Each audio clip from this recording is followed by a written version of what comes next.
वृत्ति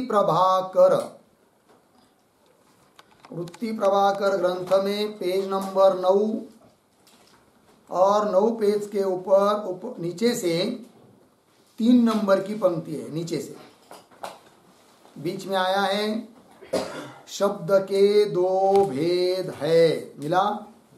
चलिए, तो बात यह चल रही है प्रत्यक्ष प्रमाण के अंतर्गत पहला प्रमाण है श्रोत्र इंद्रिय। तो श्रोत्र इंद्रिय प्रमाण है और श्रोत्रज प्रमा का करण है, इसलिए श्रोत्र प्रमाण हुआ और उससे उत्पन्न होने वाली प्रमा श्रोत्रज प्रमा। शब्दादिकों का ज्ञान वो हुआ फल और श्रोत्र इंद्रिय हुआ करण। और व्यापार बताया था श्रोत्र इंद्रिय का मन के साथ जो संयोग वो हुआ व्यापार। और श्रोत्र इंद्रिय के द्वारा जिन विषयों का प्रत्यक्ष होता है उन विषयों के साथ श्रोत्र इंद्रिय का संबंध भी बताया। तो संबंध बन गए थे कितने? 3। कौन कौन? एक तो श्रोत्र इंद्रिय के द्वारा शब्द का प्रत्यक्ष होता है, वह समवाय संबंध से होता है। शब्द में रहने वाली जो शब्दत्व वगैरह जाति उसका प्रत्यक्ष होता है श्रोत्र इंद्रिय के द्वारा। उस समय संबंध है कौन? समवेत समवाय। और श्रोत्र इंद्रिय के द्वारा अभाव का प्रत्यक्ष करने के लिए बहुत सारे संबंध बन सकते हैं, किंतु सभी संबंधों में विशेषणतापना समान होने के कारण अभाव प्रत्यक्ष के लिए एक ही संबंध माना। कौन सा? विशेषणता संबंध माना। ठीक है। तो श्रोत्र इंद्रिय के द्वारा शब्दाभाव, कत्वाभाव, खत्वाभाव, जिस भी अभाव का प्रत्यक्ष हो रहा है श्रोत्र इंद्रिय के द्वारा, उस अभाव रूप विषय के साथ श्रोत्र इंद्रिय का संबंध बताया। कौन सा? विशेषणता। तो 3 संबंध बता दिए। इतना विचार हुआ था। ठीक है। अब आगे विचार कर रहे हैं कि शब्द के 2 भेद है, 2 प्रकार है। 2 भेद मतलब 2 प्रकार है। वो कौन है? बता रहे, एक तो भेरी आदिक देश में ध्वनिरूप शब्द होवे है और दूसरा कंठादिक देश में वायु के संयोगते वर्णरूप शब्द होवे। 2 शब्द। एक भेरी आदि देश में उत्पन्न होने वाला ध्वनि रूप शब्द। शब्द के 2 भेद, एक भेद, एक प्रकार ध्वनि रूप शब्द, दूसरा वर्ण रूप शब्द। ध्वनि रूप शब्द का मतलब कैसा? जैसे भेरी, ढोल बज रहा है, मृदंग बज रहा है कि नहीं? इस प्रकार के जो शब्द है, बांसुरी बज रही है या कोई टक टक टक टक बजा रहा है, वो सब शब्द कैसा है? ध्वनि रूप शब्द है। और हम लोग मुख से जो बोलते हैं कि नहीं, वर्णात्मक शब्द जिसमें है कि नहीं, ककार खकार संस्कृत भाषा आदि रूप शब्द, वो शब्द कैसे हुए? वर्ण रूप शब्द हुए। ठीक है। पंक्ति देखिए, शब्द के 2 भेद हैं। एक तो भेरी आदि के देश में, भेरी आदि की जगह पर ध्वनि रूप शब्द होवे। दूसरा कंठादिक देश में वायु के संयोग थे। वायु का संयोग होता है कंठ के साथ, कभी तालु के साथ, कभी मुर्दा के साथ, फिर वैसा वैसा वर्ण निकलता है। तो वायु के संयोग थे, वर्ण रूप शब्द होवे है। ठीक। आगे श्रोत्र इंद्रिय तो है ना, उसके ऊपर मात्रा दीजिए। श्रोत्र इंद्रियते, दोनों प्रकार के शब्द का प्रत्यक्ष होवे है। श्रोत्र इंद्रिय से दोनों प्रकार का शब्द का प्रत्यक्ष होता है। ध्वनि रूप शब्द का भी प्रत्यक्ष होता है और वर्ण रूप शब्द का भी प्रत्यक्ष होता है। और वर्ण रूप शब्द में जो कत्वादिक जाति है, तिनका जैसे संवेद समवाय संबंध से प्रत्यक्ष होवे है। जैसे वर्ण रूप शब्द लिया क, उसमें रहने वाली जाति कत्व, उस कत्व का प्रत्यक्ष करने के लिए श्रोत्र इंद्रिय का कत्व के साथ संबंध बताया था। कौन सा? समवेत समवाय। और वर्ण रूप शब्द में जो कत्वादिक जाति है के बाद अर्धविराम, तिनका जैसे, तिनका मतलब जाति का, जैसे जिस प्रकार संवेद समवाय संबंध से प्रत्यक्ष होवे, किसके द्वारा? श्रोत्र इंद्रिय के द्वारा। तैसे ध्वनि रूप शब्द में जो तारत्व मंदत्वादि धर्म है, जैसे वर्ण रूप शब्द में जाति रूप धर्म है, कत्व खत्व, है कि नहीं? उस प्रकार ध्वनि रूप शब्द में भी धर्म है। वो कौन सा? तारत्व मंदत्व। वो जाति रूप नहीं, लेकिन तारत्व मंदत्व। तारत्व मतलब ऊंचापना, मंदत्व नीचापना, हळू धीरे धीरे। कोई बड़ा शब्द कोई छोटा, तो जो बड़ा है उसमें तारत्व है, जो छोटा है उसमें मंदत्व है। धीरे धीरे बजा रहा है टक टक टक टक, उसमें मंदत्व है। जोर जोर से बजा रहा है, उस शब्द में क्या है? तारत्व है। ठीक, तो ऐसे ध्वनि रूप शब्द में जो तारत्व मंदत्व आदि धर्म है, तिनका भी श्रोत्र से प्रत्यक्ष हो गए। उनका भी क्या होता है? श्रोत्रेंद्रिय से प्रत्यक्ष होता है। परंतु कत्वादिक तो वर्णन के धर्म जाति रूप है। कत्व खत्व ये जो वर्ण में रहने वाले धर्म, वो क्या है? जाति स्वरूप है। और जाति का अपने आश्रय में समवाय संबंध होता है। ठीक, परंतु कत्वादिक तो वर्ण के धर्म जाति रूप है। याते इसलिए कत्वादिकन का ककारादि रूप शब्द से समवाय संबंध है। कत्व का क के साथ संबंध कौन सा? समवाय। खत्व का ख के साथ संबंध समवाय।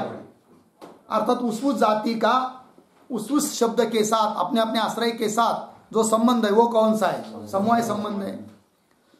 उस प्रकार ये हो गए भाई, याते कत्वादिकन का ककारादि रूप शब्द से समवाय संबंध है। और ध्वनि शब्द में तारत्वादि धर्म जाति रूप नहीं, अर्धविराम। ध्वनि शब्द में तारत्व है मंदत्व है, किंतु जैसे कत्व खत्व जाति है, उस प्रकार तारत्व मंदत्व को जाति नहीं माना गया है। क्यों? उसकी कारण मीमांसा बहुत बड़ी होती है, वो यहाँ पर नहीं बताएंगे। ठीक है ना? जाति रूप धर्म कब माना जाता है, जाति रूप धर्म मानने में कौन बाधक है, वो सब विचार न्याय सिद्धांत मुक्तावली में आता है और न्याय प्रकाश में भी। उसका विचार यहाँ नहीं करेंगे, क्योंकि यहाँ इतना ही ध्यान रखना है कि तारत्व मंदत्व ये धर्म जाति रूप नहीं है।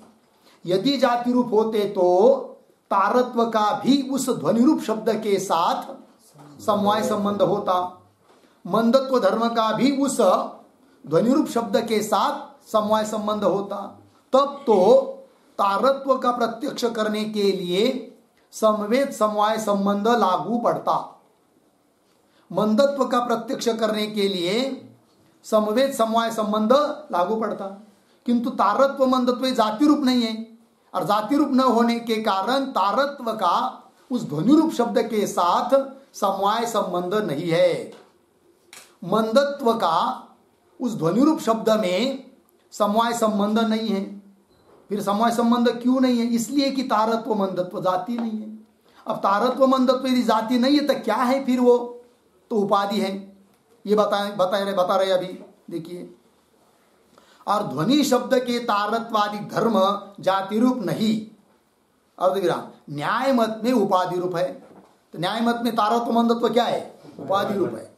याते इसलिए तारत्वादिकन का ध्वनि रूप शब्द में समवाय संबंध नहीं, अर्धविराम।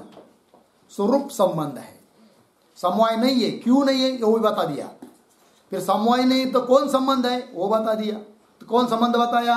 स्वरूप संबंध। किसका? किसके साथ? तारत्व मंदत्वादिक का अपने आश्रय के साथ जो संबंध है वो कौन सा? स्वरूप संबंध है। कौन सा नहीं है? समवाय नहीं है। समवाय क्यों नहीं है? तारत्व मंदत्व जाति नहीं है। यदि जाति होता तो समवाय होता, जाति नहीं इसलिए समवाय नहीं है। फिर तारत्व मंदत्व जाति नहीं है तो क्या है? उपाधि है। और उपाधि होने के कारण उन तारत्व मंदत्व का अपने आश्रय के साथ संबंध है। कौन सा? स्वरूप संबंध। क्योंकि उपाधि का अपने आश्रय में स्वरूप संबंध होता है और जाति का अपने आश्रय में समवाय संबंध होता है। ये नियम। पंक्ति देखिए, याते तारत्वादिकन का ध्वनि रूप शब्द में समवाय संबंध नहीं, स्वरूप संबंध है। काहे थे? कैसे जरा बताओ? तो कह रहे न्याय मत में जाति रूप धर्म का, अर्धविराम, गुण का, अर्धविराम, क्रिया का, अर्धविराम, और वह एक शब्द लिखिए आगे, क्रिया का, इसके आगे कार्य का, कार्य का हो गया। फिर आगे चलिए, अपने आश्रय में समवाय संबंध कहे है। ठीक है ना, न्याय मत में समवाय संबंध बताया, कहा जाति रूप धर्म का अपने आश्रय के साथ समवाय संबंध, गुण का गुणी के साथ समवाय संबंध, गुणी मतलब गुण का आश्रय, क्रिया का क्रियावान के साथ समवाय संबंध, कार्य का अपने उपादान कारण में समवाय संबंध, और भी विशेष का नित्य द्रव्य के साथ संबंध होता है, किंतु यह बताने की जरूरत नहीं, इसलिए नहीं लिया। देखिए पुनः, कहे थे न्याय मत में जाति रूप धर्म का, गुण का, क्रिया का, कार्य का अपने आश्रय में समवाय संबंध कहे है, समवाय संबंध बोला गया है, बताया गया है। फिर बोलेंगे उपाधि क्या चीज है, तो कह रहे जाति गुण क्रिया से भिन्न धर्म को उपाधि कहे। उपाधि की परिभाषा, ऐसे धर्मों को हम उपाधि कहते जो जाति रूप नहीं है, जो गुण स्वरूप नहीं है, जो क्रिया स्वरूप नहीं है। जाति गुण क्रिया से भिन्न जो धर्म, उसका नाम क्या, उपाधि। जाति गुण क्रिया से भिन्न धर्म को उपाधि कहे हैं। ठीक है, और आगे उपाधि का और अभाव का जो अपने आश्रय के संबंध ताकू स्वरूप संबंध कहे है। ये नियम, उपाधि का अपने आश्रय के साथ संबंध कौन सा, स्वरूप संबंध। अभाव का भी अपने आश्रय में जो संबंध वो कौन सा, स्वरूप संबंध। जैसे सामने भूतल है और घट नहीं है, घट का अभाव है भूतल पर, तो कौन है, घट का अभाव, कहा, भूतल में। उस घटाभाव का भूतल में, भूतल के साथ कौन संबंध, स्वरूप संबंध। अरे भाई अभी तो आपने कल या परसों पाठ में बताया था, अभाव का अपने आश्रय के साथ विशेषणता संबंध बताया था, और अभी कह रहे हो स्वरूप संबंध। ये क्या गड़बड़ी है। तब आगे की पंक्ति में बता रहे हैं, स्वरूप को ही विशेषणता कहे है। स्वरूप संबंध का ही दूसरा नाम है क्या, विशेषणता। फिर नियम क्या हुआ, अभाव का अपने अधिकरण के साथ विशेषणता अर्थात स्वरूप संबंध, उपाधि का भी अपने आश्रय के साथ स्वरूप संबंध। वही उपाधि का और अभाव का जो अपने आश्रय के संबंध ताकू स्वरूप संबंध कहे है। स्वरूप को ही विशेषणता कहे लग गया। याते जाति से भिन्न जो तारत्वादिक धर्म, जो जाति रूप नहीं है, तारत्व मंदत्व वगैरह, ठीक, याते जाति से भिन्न जो तारत्वादिक धर्म अर्धविराम, तिनका ध्वनि रूप शब्द से स्वरूप संबंध है। तारत्व का ध्वनि रूप शब्द के साथ कौन संबंध, स्वरूप संबंध, बराबर। मंदत्व का ध्वनि रूप शब्द के साथ कौन संबंध, स्वरूप संबंध है। क्योंकि तारत्व मंदत्व क्या है, उपाधि, और उपाधि का अपने आश्रय के साथ स्वरूप संबंध होता है। तिनका ध्वनि रूप शब्द से स्वरूप संबंध है, ताही को विशेषणता कहे, उसी का नाम विशेषणता है। याते श्रोत्र में समवेत जो ध्वनि, श्रोत्र में समवाय संबंध से रह रहा है कौन, ध्वनि, क्योंकि शब्द का और श्रोत्र का संबंध बताया है कौन सा, समवाय है कि नहीं। याते श्रोत्र में समवेत जो ध्वनि अर्धविराम, तामे उस ध्वनि में तारत्व मंदत्व का विशेषणता संबंध होने थे, है कि नहीं। ध्वनि में तारत्व का चाहे मंदत्व का कौन संबंध, विशेषणता अर्थात स्वरूप संबंध। तामे तारत्व मंदत्व का विशेषणता संबंध होने ते, अलग है ना, जोड़ दीजिए उनको, होने ते, होने से।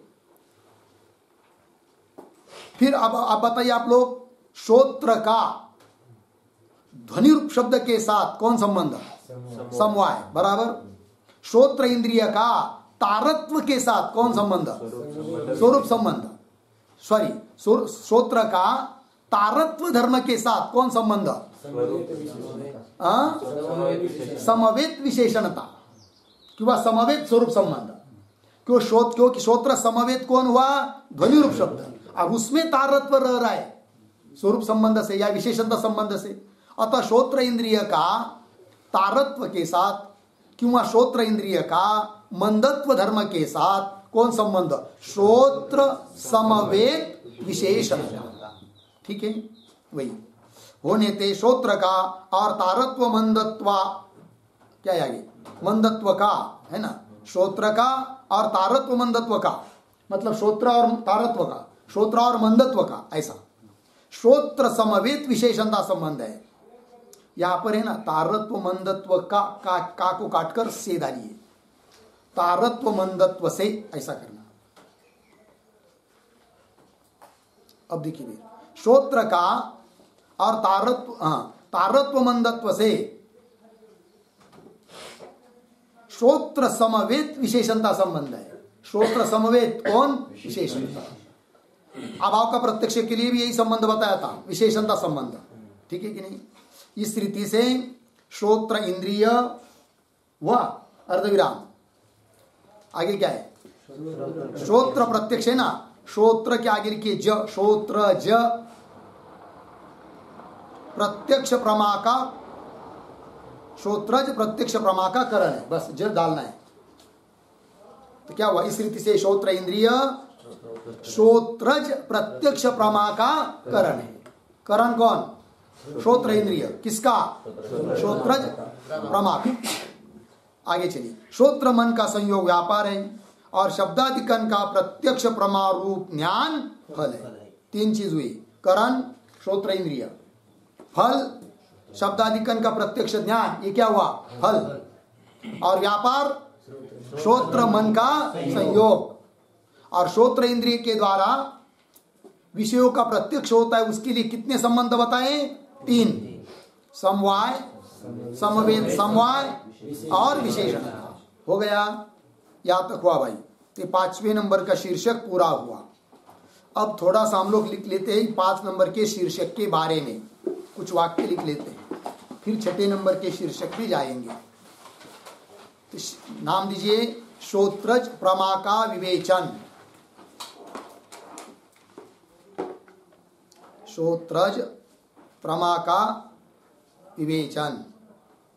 कौंस में लिखिए शीर्षक नंबर 5, शीर्षक नंबर 5, पेज नंबर 6, कौंस बंद। नीचे नंबर 1, श्रोत्र इंद्रिय, श्रोत्र इंद्रिय श्रोत्रज प्रत्यक्ष प्रमा का, श्रोत्रज प्रत्यक्ष प्रमा का करण होने ते, करण होने ते प्रमाण है। करण होने ते प्रमाण है। वह नंबर 2, श्रोत्र मन का संयोग व्यापार है। श्रोत्र मन का संयोग व्यापार है। नंबर 3, शब्दादिकन का, शब्दादिकन का प्रत्यक्ष प्रमारूप ज्ञान, प्रत्यक्ष प्रमारूप ज्ञान फल है। प्रत्यक्ष प्रमारूप ज्ञान फल है। नंबर 4, नंबर 4, श्रोत्र से शब्द का ज्ञान,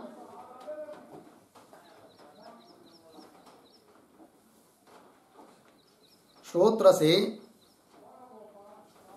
शब्द का ज्ञान समवाय संबंध से होता है।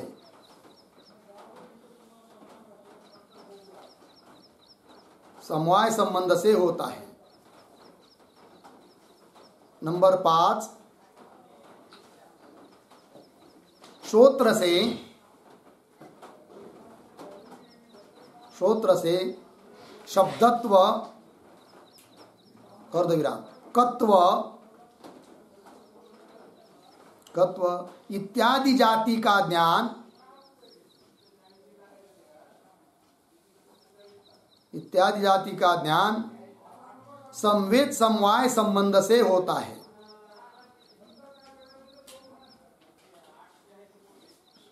समवेद समवाय संबंध से होता है।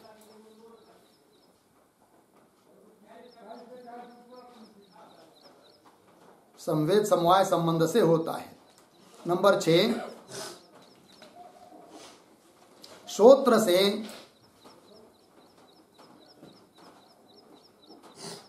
श्रोत्र से अभाव का ज्ञान, शब्दाभाव का ज्ञान, शब्दादि अभाव का ज्ञान, ऐसे कीजिए। श्रोत्र से शब्दादि अभाव का ज्ञान विशेषणता संबंध से होता है।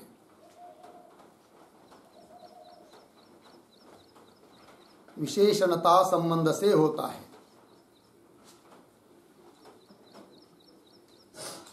नंबर 7, श्रोत्र से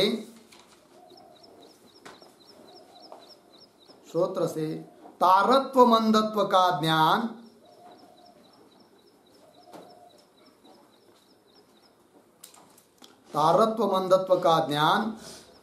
समवेत विशेषणता संबंध से होता है। समवेत विशेषणता संबंध से होता है।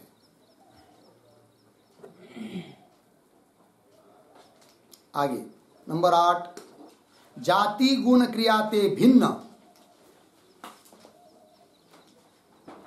जाति गुण क्रियाते भिन्न धर्म को उपाधि कहे है। जाति गुण क्रियाते भिन्न धर्म को उपाधि कहे है। नंबर 9, उपाधि का और अभाव का, उपाधि का और अभाव का अपने आश्रयते स्वरूप संबंध होता है। स्वरूप संबंध होता है। नंबर 10, स्वरूप संबंध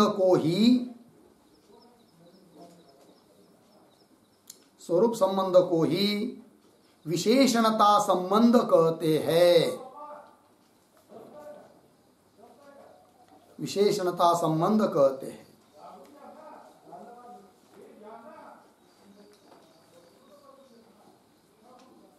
हो गया।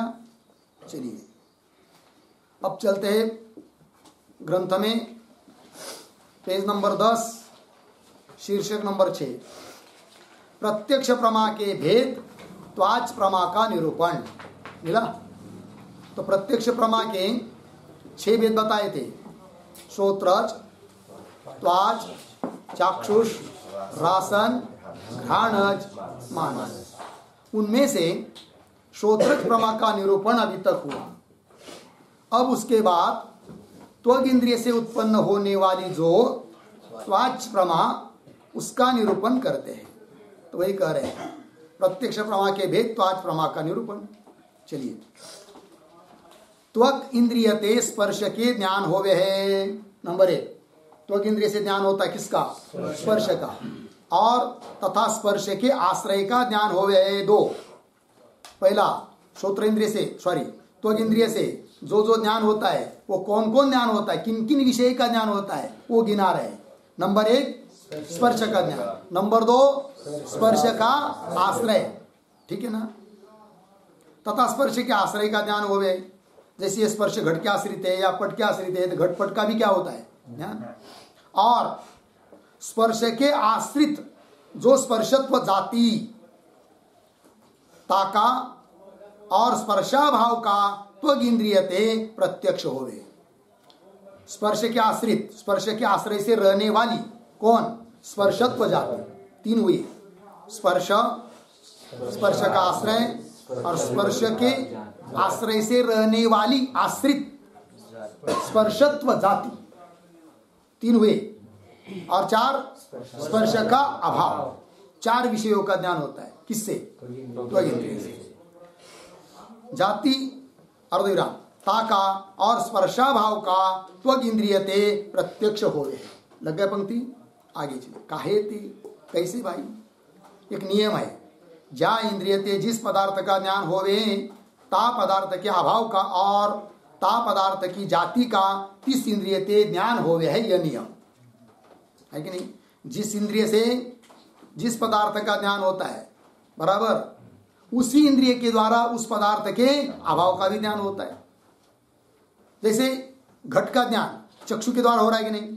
अब घट नहीं है तो घट के अभाव का भी ज्ञान चक्षु के द्वारा हो रहा है। लग गया? 2 हो गए। और उस घट का ज्ञान चक्षु से हो रहा है, तो घट में रहने वाली जो घटत्व जाति उसका भी ज्ञान चक्षु से होता है कि नहीं? क्या पंक्ति देखिए, काय थे जा इंद्रिय ते जिस पदार्थ का ज्ञान होवे, जिस इंद्रिय के द्वारा जिस पदार्थ का ज्ञान होता है, ता पदार्थ के अभाव का, उस पदार्थ के अभाव का, और ता पदार्थ की जाति का, उस पदार्थ में रहने वाली जो जाति का तिस इंद्रिय थे उसी इंद्रिय से ज्ञान होवे है। लग गया पंक्ति आगे। पृथ्वी जल तेज इन द्रव्यन का त्वग इंद्रिय थे प्रत्यक्ष ज्ञान होवे है। त्वग इंद्रिय से प्रत्यक्ष ज्ञान होता है किसका? पृथ्वी का, जल का और तेज का। ठीक है। वायु के बारे में क्या है? विवाद है, इसलिए उसकी चर्चा आगे आएगी। पृथ्वी जल तेज इन द्रव्यन का त्वग इंद्रिय थे प्रत्यक्ष ज्ञान होवे, वायु का प्रत्यक्ष ज्ञान होवे नहीं है कि नहीं? काहे थे? क्यों नहीं होता है वायु का प्रत्यक्ष ज्ञान त्वग इंद्रिय से? बता रहे काहे थे। प्रत्यक्ष योग्य रूप और प्रत्यक्ष योग्य स्पर्श जा द्रव्य में दोनों होवे, ता द्रव्य का त्वाच प्रत्यक्ष होवे। नियम कर दिया, त्वग इंद्रिय के द्वारा ताच प्रत्यक्ष, त्वाच प्रत्यक्ष उस द्रव्य का होता है जिस द्रव्य में उद्भूत रूप हो और स्पर्श हो। प्रत्यक्ष योग्य मतलब उद्भूत स्पर्श, प्रत्यक्ष होने के लिए योग्य स्पर्श, और प्रत्यक्ष होने के लिए योग्य रूप अर्थात उद्भूत रूप और उद्भूत स्पर्श, ये दोनों धर्म, दोनों गुण जिस द्रव्य में होंगे उस द्रव्य का क्या होता है? स्वाच प्रत्यक्ष। घट का त्वाच प्रत्यक्ष होता है कि नहीं? होता है। क्यों? घट में उद्भूत प्रत्यक्ष योग्य रूप भी है और प्रत्यक्ष योग्य स्पर्श है, अतः घट का प्रत्यक्ष होता है। वायु का नहीं होगा, क्यों? वायु में भले प्रत्यक्ष होने योग्य स्पर्श तो है किंतु प्रत्यक्ष होने योग्य रूप नहीं है। किसमें? वायु में। अतः वायु का त्वग इंद्रिय से प्रत्यक्ष होता नहीं, उसके स्पर्श का प्रत्यक्ष होता है। वायु बह रही है मतलब उसका स्पर्श मालूम पड़ रहा है, शीत है, ठंडा है, वही कैसा है स्पर्श, और उस स्पर्श से अनुमान करते हम लोग वायु इधर बह रही है उधर बह रही है, किंतु वायु का प्रत्यक्ष होता नहीं। लग गया पंक्ति? चलिए, काहे थे प्रत्यक्ष योग्य रूप और प्रत्यक्ष योग्य स्पर्श जा द्रव्य में दोनों होवे, ता द्रव्य का तो आज प्रत्यक्ष होवे। वायु में स्पर्श तो है, रूप नहीं। वायु में क्या है? स्पर्श है, क्या नहीं है? रूप नहीं है। या ते वायु का तो आज प्रत्यक्ष होवे नहीं। ठीक, आगे। वायु के स्पर्श का त्वग इंद्रिय ते प्रत्यक्ष होवे। वायु का जो स्पर्श गुण है उस स्पर्श गुण का त्वग इंद्रिय से क्या होता है? प्रत्यक्ष। और आगे, स्पर्श के प्रत्यक्ष ते वायु का अनुमिति ज्ञान होवे। वायु का प्रत्यक्ष ज्ञान नहीं होता है, वायु का जो गुण कौन सा? स्पर्श, उसका प्रत्यक्ष होता है, और उससे हम अनुमान करते हैं किसका? वायु का। तो वायु का ज्ञान अनुमिति ज्ञान है, प्रत्यक्ष ज्ञान नहीं। स्पर्श के प्रत्यक्ष ते वायु का अनुमिति ज्ञान होवे। लग गया इतना?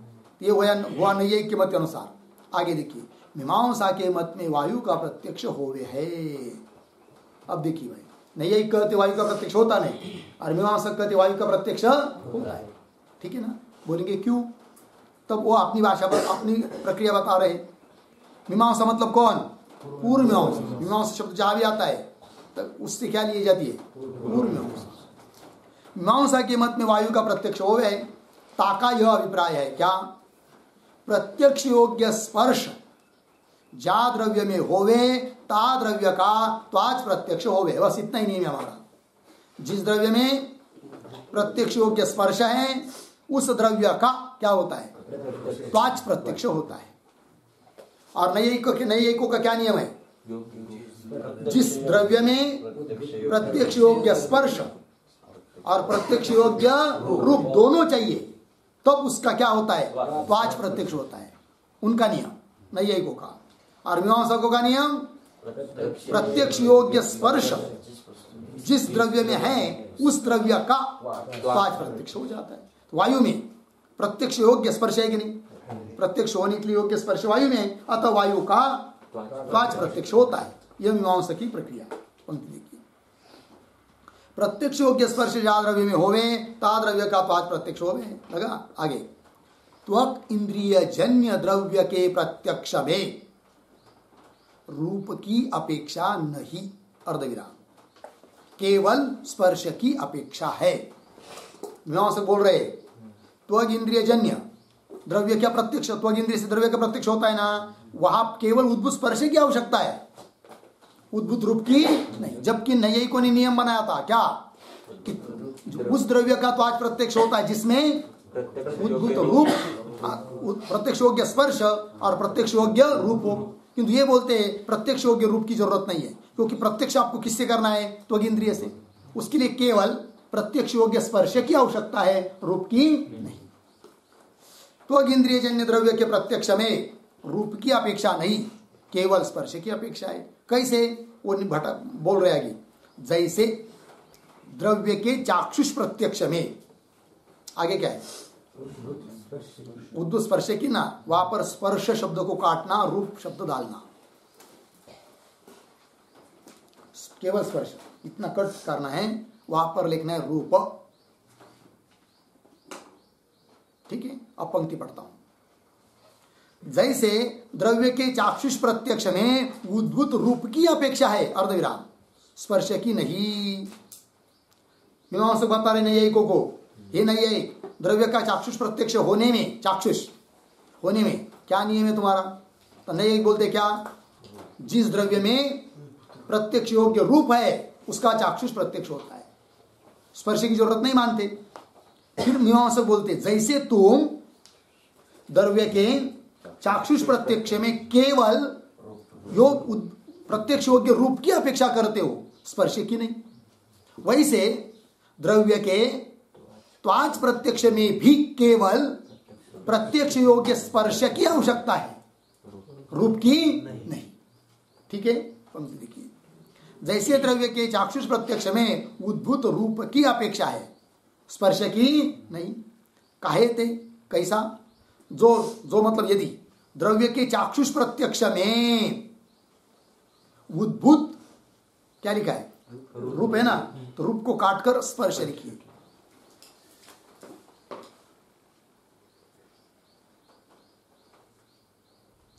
ठीक है, अब देखिए, जो मतलब यदि द्रव्य के चाक्षुष प्रत्यक्ष में उद्भुत स्पर्श की अपेक्षा होवे तो दीप की तथा चंद्र की प्रभा में उद्भुत स्पर्श है नहीं, अर्धविराम, ताका चाक्षुष प्रत्यक्ष नहीं होवेगा। युक्ति बता रहे मीमांसक नैयायिक को, क्या हे नैयायिक, चाक्षुष प्रत्यक्ष में यदि उद्भुत रूप और उद्भुत स्पर्श दोनों चाहिए, ऐसा यदि बोलोगे, समझ में आया ना, क्या द्रव्य का चाक्षुष प्रत्यक्ष नेत्र के द्वारा होने प्रत्यक्ष करने में क्या चाहिए, उद्भुत स्पर्श भी चाहिए, ऐसा यदि तुम कहोगे फिर दिक्कत आएगी।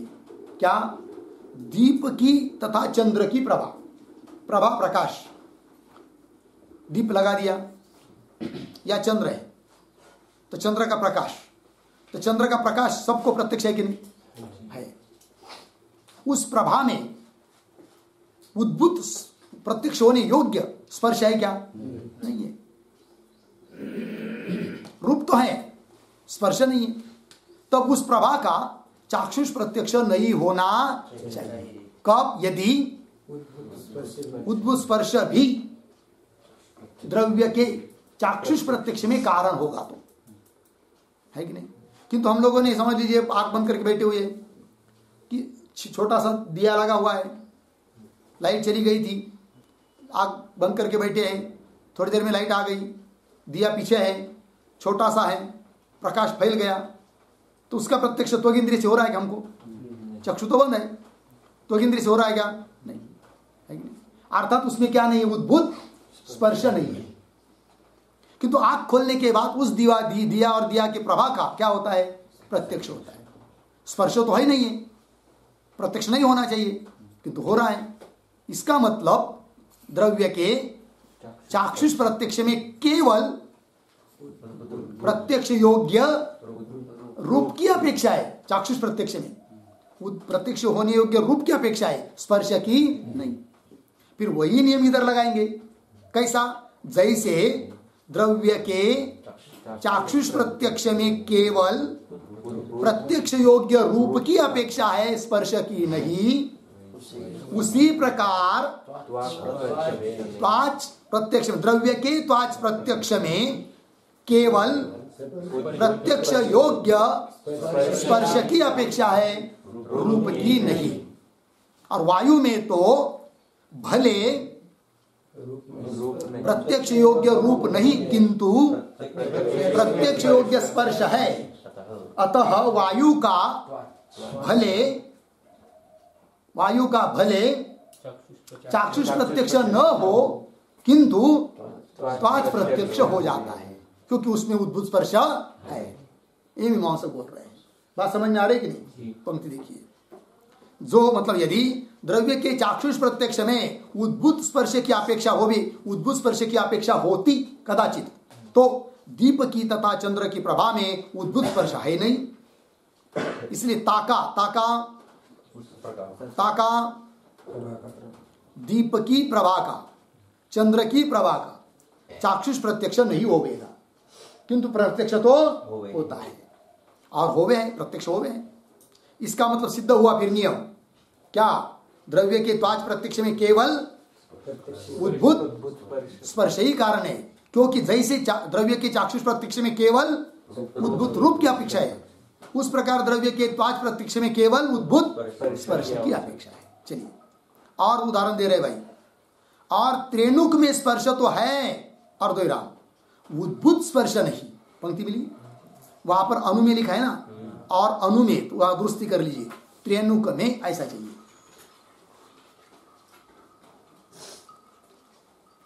ठीक है, देखो। और त्रेणुक में, त्रेणुक पता है त्रेणुक किसको कहते हैं? त्रसरेणु उसको कहते हैं, त्रेणुक कहते हैं। तो देखिए भाई, त्रसरेणु बताता हूं मैं आपको।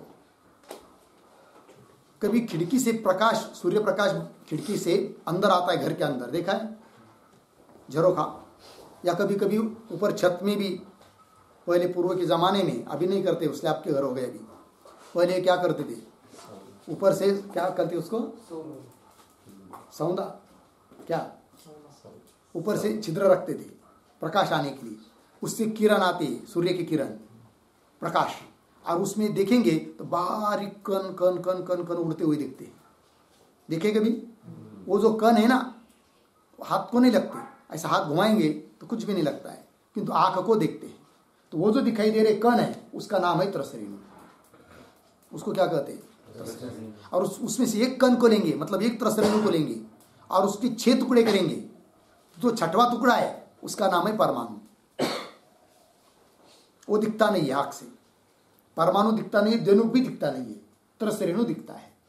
क्योंकि 2 परमाणु जब एक जगह आते हैं ना, तब एक द्वनुक बनता है। क्या बनता है? फिर 3 द्वनुक जब इकट्ठा हो जाते हैं तब उसका नाम होता है क्या? त्रसरेणु। वो दिखता है, उसका स्पर्श नहीं होता। ठीक, पंक्ति देखिए। और त्रेणुक में स्पर्श तो है, उद्भूत स्पर्श नहीं। स्पर्श तो है उसमें भी, किंतु क्या नहीं है? उद्भूत नहीं। उद्भूत नहीं मतलब प्रत्यक्ष योग्य नहीं है, प्रत्यक्ष होने के लिए योग्य नहीं है, उद्भूत स्पर्श नहीं है। या ते त्वाच प्रत्यक्ष होवे नहीं, किसका? त्रसरेणु का त्वाच प्रत्यक्ष होता, मतलब तो इंद्रिय से नहीं जाना जाता है। कौन? त्रसरेणु। या ते त्वाच प्रत्यक्ष होवे नहीं, अर्धविराम, केवल चाक्षुष प्रत्यक्ष होवे।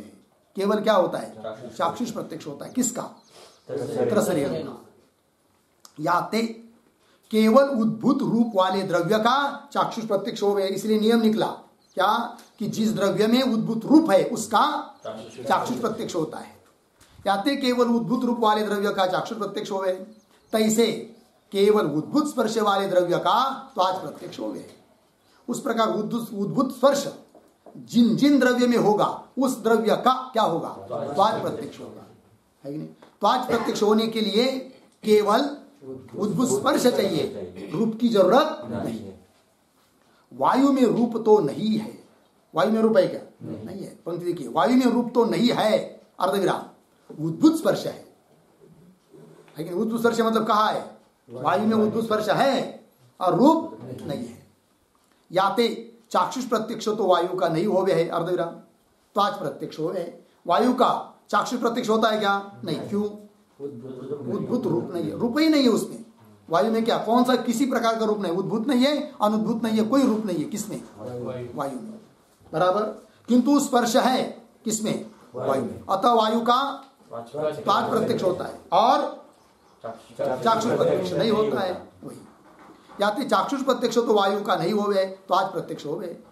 आगे, और सर्वलोकन को ऐसा अनुभव होवे है क्या? वायु का मेरे को त्वाच प्रत्यक्ष होवे है। तो इंद्रिय से मुझे पता चल रहा है वायु पूर्व से बह रही है, पश्चिम से बह रही है, गर्म वायु बह रही है, शीतल वायु बह रही है। अब कोई वायु नहीं है, वायु का अभाव का प्रत्यक्ष हो रहा है। होता है कि नहीं? सबको होता है। वायु का मेरे को त्वचा से प्रत्यक्ष होवे, याते वायु का भी त्वग इंद्रिय ते प्रत्यक्ष होवे है, यह मीमांसा का मत है। अतः वायु का भी त्वग इंद्रिय से प्रत्यक्ष होता है। किसका मत? मीमांसा का मत। और नैयायिक के मत में वायु का प्रत्यक्ष होता लग गया। चलिए आगे। परंतु न्याय सिद्धांत में वायु प्रत्यक्ष नहीं। किंतु न्याय सिद्धांत में वायु का क्या नहीं होता है? प्रत्यक्ष नहीं होता है। आगे, पृथ्वी जल तेज में भी जहां उद्भूत रूप और उद्भूत स्पर्श है, ताका त्वाच प्रत्यक्ष होवे। किसके नियम के अनुसार? नैयायिक नियम के अनुसार, है कि नहीं? पृथ्वी जल तेज का पदार्थ हो, किंतु उसमें से उसका त्वाच प्रत्यक्ष होगा जिसमें उद्भूत रूप और उद्भूत स्पर्श हो। पृथ्वी जल तेज में भी जहां उद्भूत रूप और उद्भूत स्पर्श है, ताका त्वाच प्रत्यक्ष होवे है, और का नहीं। जैसे पृथ्वी का द्वनुक है, उसका प्रत्यक्ष होता है क्या? त्वाच प्रत्यक्ष नहीं होता है। क्यों? उसमें उद्भूत स्पर्श नहीं है और उद्भूत रूप भी नहीं है कि नहीं? इसलिए चाक्षुष प्रत्यक्ष भी नहीं होता है और त्वाच प्रत्यक्ष भी नहीं होता है द्वनुक का। त्रसरेणु का चाक्षुष प्रत्यक्ष तो होता है क्योंकि उसमें उद्भूत रूप है, किंतु त्रसरेणु का त्वाच प्रत्यक्ष नहीं होता है। क्यों? उद्भूत रूप होने पर भी उद्भूत स्पर्श त्रेणुक में नहीं है। पंक्ति देखिए, और का नहीं, कहां चला? पृथ्वी जल तेज में भी जहां उद्भूत रूप और उद्भूत स्पर्श है, ताका त्वाच प्रत्यक्ष होवे, और का नहीं। आगे, प्रत्यक्ष योग्य जो रूप और स्पर्श सो उद्भूत कही। उद्भूत किसको कहते हैं? उद्भूत शब्द का अर्थ प्रत्यक्ष होने योग्य जो रूप, उसको उस रूप को कहेंगे उद्भूत रूप। प्रत्यक्ष होने योग्य जो स्पर्श है उसको कहेंगे उद्भूत स्पर्श। और जो प्रत्यक्ष होने योग्य रूप नहीं है उसको कहेंगे अनुद्भूत। जो प्रत्यक्ष होने योग्य नहीं है उसको क्या कहते हैं? अनुद्भूत रूप, अनुद्भूत स्पर्श। ऐसा प्रत्यक्ष योग्य जो रूप और स्पर्श सो उद्भूत कहिए। जैसे घ्राण, घ्राण मतलब घ्राणेन्द्रिय, रसन मतलब रसनेन्द्रिय। नेत्र में रूप और स्पर्श दोनों है परंतु उद्भूत नहीं। रूप भी है, स्पर्श भी है, क्योंकि वो क्या है? नेत्र अग्नि का कार्य है, रसन जल का कार्य है, घ्राण पृथ्वी का कार्य है, और कारण में गुण है, रूप भी है, स्पर्श भी है, अतः कार्य में भी है, किंतु वो क्या नहीं है? उद्भूत नहीं है। वही करे। जैसे घ्राण रसन नेत्र में रूप और स्पर्श दोनों हैं परंतु उद्भूत नहीं। याते, इसलिए पृथ्वी जल तेज रूप भी तीन इंद्रियों का त्वाच प्रत्यक्ष और चाक्षुष प्रत्यक्ष हो भी नहीं। घ्राण इंद्रिय का, रसन इंद्रिय का, नेत्र का त्वाच प्रत्यक्ष भी नहीं होता है और चाक्षुष प्रत्यक्ष भी नहीं होता है। क्यों? उसमें क्या नहीं है? उद्भूत रूप और उद्भूत स्पर्श नहीं है। रूप भी है, स्पर्श भी है, पर कैसा है? अनुद्भूत है। और आगे चलिए, और झरोखे में, झरोखे ऐसा है ना, वह आगे लिखिए में, झरोखे में, झरोखा वही खिड़की आदि से प्रकाश आ रहा है ना, वो सब। झरोखे में जो परम सूक्ष्म रज, रज मतलब वो छोटे छोटे कण प्रतीत होवे, सो त्रेणुक रूप पृथ्वी है।